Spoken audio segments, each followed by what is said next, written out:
Hello there and welcome back to some more Grand Theft Auto 3. Today we'll continue on with a Let's Play. This is episode 14. In today's episode we are taking a look at the Vigilante side mission here on Portland. Vigilante can be triggered by getting into any police vehicle. Your choices are police car, the Enforcer, the FBI car, and the Rhino. I don't believe it can be triggered in the Barracks All, but you really do not want to trigger it in the Barracks All anyway because the Barracks All is slow.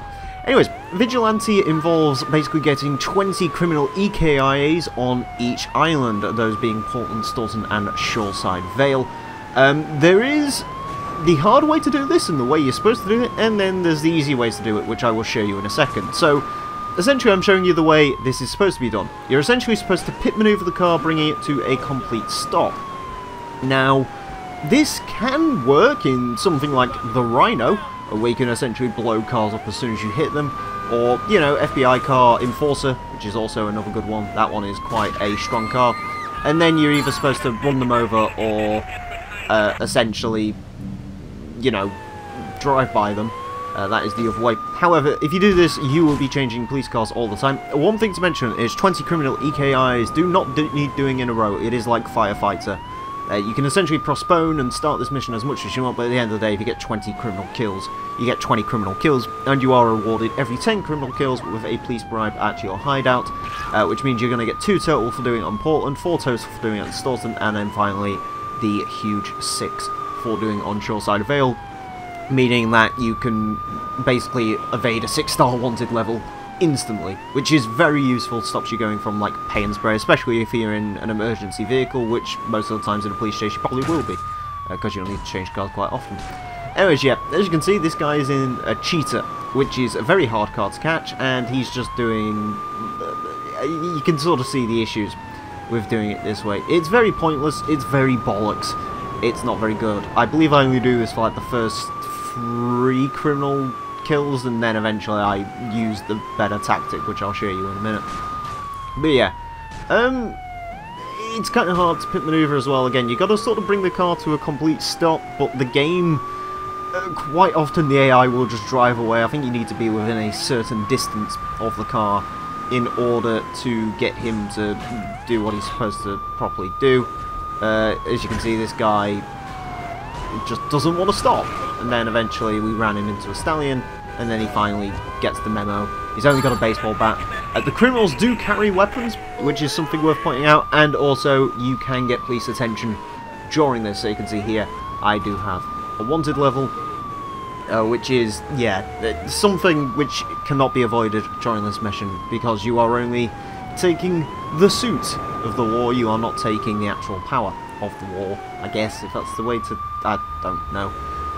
Anyways, yeah, you can see it's actually pretty difficult if you do it this way, but there is a different way to do this, which I assume I'm going to show now. God, I hope so. You can see, suspects in a perennial. This is a speedy chase. Actually, no, this might be one where the criminal kills himself. No, you see... You sort of, sometimes it works, sometimes it doesn't. It's very awkward, it's very bollocks. It's not fun. But as you can see here, if you hit the pause button and then unpause the game, the criminal will just get out, which makes this a hell of a lot simpler. So, as long as you're within range of the car and pause the game, the criminal will just get out the car, and it makes it easy. One thing worth pointing out is you can actually get out of your own vehicle. During Vigilante, it will give you 60 seconds to return to a police vehicle to continue on the mission. But you can get out of your own car, so you can take down the suspect on foot if you so desire, you know, shotgun to the face or something like that. Police cars are available here at the police station in Portland. Police car, probably out of all the vehicles, side mission vehicles, it's by far and away the easiest one to acquire, because you don't even need to be in a police chase to see these. They just drive around the map. They're also available in abundance at police stations and a couple of other places in the game as well. It's not like ambulances or fire engines especially are hard to come by. But yeah, as you can see, just pause the game quickly, flash that up, flash that off, and the suspect will just get out his car and then run away. if you're within distance, they will turn to attack you. It is worth pointing out that the suspects can have weapons up to the shotgun on them. The shotgun you really want to avoid, because the shotgun will kill your car very quickly indeed, which is not particularly fun. So do bear that in mind. But essentially, once you're using this pausing method, this side mission becomes very, very easy indeed. They will get back into their cars if you're, again, within a sort of a strange distance away. I think this guy's also only got nothing. I don't think he had a weapon at all, so yeah. But essentially, worth pointing out that you can get in and out the car as much as you need to. In terms of strategy then, this other than using the pause method, the best vehicle for this would be the FBI car. I may end up showing that off at some point if I can get my hands on one, because the FBI car is, in my mind, the hardest car in the game to obtain, because it's got no parking points, and essentially the only place you're going to get the FBI car is by getting in a 5-star wanted police chase, which is not good, because then you're essentially dealing with, as soon as an FBI car appears, a guy's going to come up to you with four guys are going to come out that car with AK-47s, which you don't particularly want to deal with. So yeah, it's not the best, but as I said, doing it this way does make things a lot easier. I do highly recommend having an Uzi on you when you do these missions, just because half the time it's much easier to just, instead of getting out the car, to perform a drive-by attack. The Uzi can be claimed by getting 20 hidden packages. It does have a few spawn points in Portland as well. So yeah, I believe it's available on a rooftop around with a hidden package, which I'll show off in the hidden package episode next up. So, but it might be an idea to do the hidden packages sort of as soon as you land on the island to get the weaponry and stuff like that, but we're going to leave it to last in terms of the episodes, just because the structure works out better that way. Anyways, as you can see here, I do get into a bit of a pickle by getting a 2-star wanted level. For some reason I didn't go for a police bribe straight away, not quite sure why I didn't go for that, but I only know a few police bribe spawn locations. I'm not particularly great on where those spawn, but there you go. But yeah, the FBI car is the best way to do this, just because it offers better protection from ramming.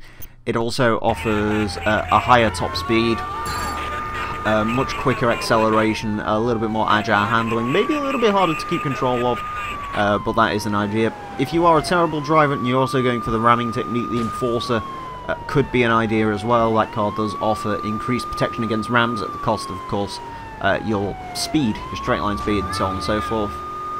And then obviously the Rhino tank is the best way to do it. However, getting a Rhino tank isn't possible, at least until you get to Shoreside Vale. And even that is, yeah. Anyways, as you can see, police bribe does get delivered every 10 criminal EKIAs you get. You do get a police bribe, and also you get a bonus for Vigilante. As you can see here, I sort of baited the police away from their police car so I could get myself a nice, fresh police car. Which is a way to do that, and that's the way I would recommend going for doing this. You know, if you get into a police chase while you're doing this and your police car's in sort of the worst for wear, just use the fact that the game despawns things quite often to your advantage. Essentially, drive the other way for about 5 foot and turn back, and the police are probably gone. So you can get away with nicking the car without any extra wanted protection. But there you go. You can basically see how Vigilante works. It's pretty simple stuff, relatively easy to do. Just going to take a sip of coffee. As you can see, I sort of do these pretty informal.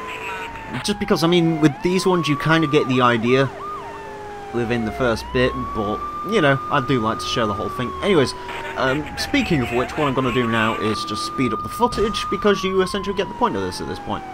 One extra thing worth bearing in mind during the Vigilante missions, in much the same way as the firefighter missions work, you can get rare cars to spawn in places where they normally shouldn't, using this method, which can make import-export or something like that a little bit easier if that's something you're lucky to knock out of the ball early. So stuff like blisters, yardy lobos, they can appear during these cheaters. Infernuses as well, if you want to, you know, get one of the quickest cars in the game. Maybe to do some of the stunt jumps better. Patriots, although they do spawn normally in Portland through the use of side missions. But yeah, as you can see, the pausing method is so much easier. I believe you can also get a Mr. Wongs to show up doing this as well, which is one of the absolute rarest vehicles in the game, even if it's literally just a mule with a paint job. Also, Mr. Whoopies as well can show up during this, which is something to bear in mind, or something worth bearing in mind. But yeah, as you can see, you basically get the point. I get up to 19, and I will slow it back down now, where you'll get to see the final criminal EKIA. I believe this one was a bit of a nightmare to do, actually. He came at me with his Esperanto and then sort of hid underneath the Portland bit, started shooting a pedestrian for some reason. Not quite sure why he did that, but there you go. Anyways, after running him over, you do get the achievement Going Rogue, if you're playing this on PS4 like I am. And that will deliver the second police bribe to your Portland hideout. And once again, yeah, you make a decent amount of money from doing this. I wasn't really keeping up with how much you made, but you get a reward every couple that you do in a row, which is worth bearing in mind. And there are the police bribes there, so you can just pick those up as normal. They work exactly the same as a normal police bribe you'd find on the street, so it's really useful to have that at your hideout to let the heat off when you're saving the game or something like that. Anyways, thank you all very much for watching this edition of the Grand Theft Auto 3 Let's Play. I do hope you've enjoyed. Next time I'm going to be taking a look at the hidden packages in Portland, our final Portland episode. Join me for that. Until then, farewell. I can do nothing else but see through you, 'cause I got you one too many times, so baby stop and say something else that makes you feel okay. What you say, hey, all you seem to think about you.